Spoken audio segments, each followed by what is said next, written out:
মধ্যপ্রাচ্যের দেশগুলোতে কেবল ধোঁয়ার কুণ্ডলী নয়, ছড়িয়ে পড়ছে অনিশ্চয়তা আর আতঙ্ক। ইরানের সর্বোচ্চ নেতা আয়াতুল্লাহ আলী খামেনিকে হত্যার প্রতিশোধ নিতে বিশ্ব অর্থনীতিকে স্থবির করে দেওয়ার পথ বেছে নিয়েছে তেহরান। জ্বালানি অবকাঠামোতে ইরানের ভয়াবহ ড্রোন ও ক্ষেপণাস্ত্র হামলায় জ্বলছে সৌদি আরব ও কাতারের তেল গ্যাস ক্ষেত্র। একদিনের ব্যবধানে বিশ্ববাজারে তেলের দাম এক লাফে পৌঁছে গেছে $82। চলমান পরিস্থিতি দীর্ঘমেয়াদে হলে কোন পথে হাঁটবে বিশ্ব অর্থনীতি, তা নিয়ে বিস্তারিত জানাচ্ছেন মিরাজ হোসাইন। ইরান ও যুক্তরাষ্ট্রের চলমান উত্তেজনায় যুদ্ধের নতুন ফ্রন্ট এখন সমুদ্রপথ। ইরানের বিপ্লবী গার্ড কর্পস আইআরজিসি সরাসরি ঘোষণা করেছে পুরোপুরি বন্ধ করে দেওয়া হয়েছে হরমুজ প্রণালী।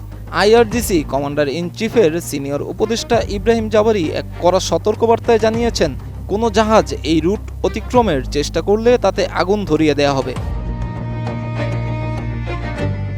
আইআরজিসি এই কমান্ডার বলেন, প্রণালীটি এখন আমাদের নিয়ন্ত্রণে, এক ফোঁটা তেলও আমরা এই অঞ্চল ছাড়তে দেব না। আমেরিকানরা তেলের ওপর নির্ভরশীল, কিন্তু তাদের জানা উচিত তারা এখন অন্ধকারের মুখে। জাবারি হুঁশিয়ারি দিয়ে বলেছেন, খুব দ্রুতই তেলের দাম ব্যারেল প্রতি $200 পৌঁছাবে, যা বিশ্ব অর্থনীতির ভিত নাড়িয়ে দিতে পারে বলেও জানান তিনি।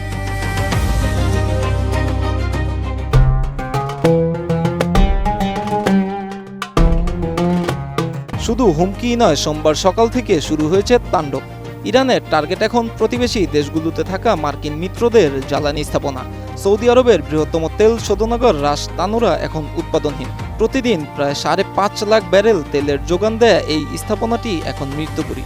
একই দশা কাতারেরও। বিশ্বের দ্বিতীয় বৃহত্তম এলএনজি রপ্তানিকারক এ দেশটি তাদের একটি প্রধান গ্যাস ক্ষেত্রে হামলার পর উৎপাদন স্থগিত করেছে। বিশ্বের 20% এলএনজি সরবরাহ আসে এই কাতার থেকে, যা এখন সম্পূর্ণ অনিশ্চিত। যুদ্ধের দামামা বাজারগুলোতে এখন আগুন ধরিয়ে দিয়েছে। মাত্র একদিনের ব্যবধানে তেলের দাম ব্যারেল প্রতি $82 ঠেকেছে, যা গত এক বছরের মধ্যে সর্বোচ্চ। জ্বালানি বিশেষজ্ঞ ইয়র্গ লেয়ন সতর্ক করে বলেছেন, হরমুজ প্রণালী দীর্ঘমেয়াদে বন্ধ থাকলে দুবাই, দোহা কিংবা কুয়েতের মতো শহরগুলোতে খাদ্য ও নিত্যপণ্যের হাহাকার তৈরি হবে, কারণ এই পথ দিয়ে প্রতিদিন বিশ্বের মোট চাহিদার 10% তেল এবং বিশাল পরিমাণ খাদ্যশস্য পরিবহন করা হয়। সরবরাহ ব্যবস্থা ভেঙে পড়ায় বিশ্বজুড়ে মূল্যস্ফীতির আশঙ্কা প্রবল হচ্ছে।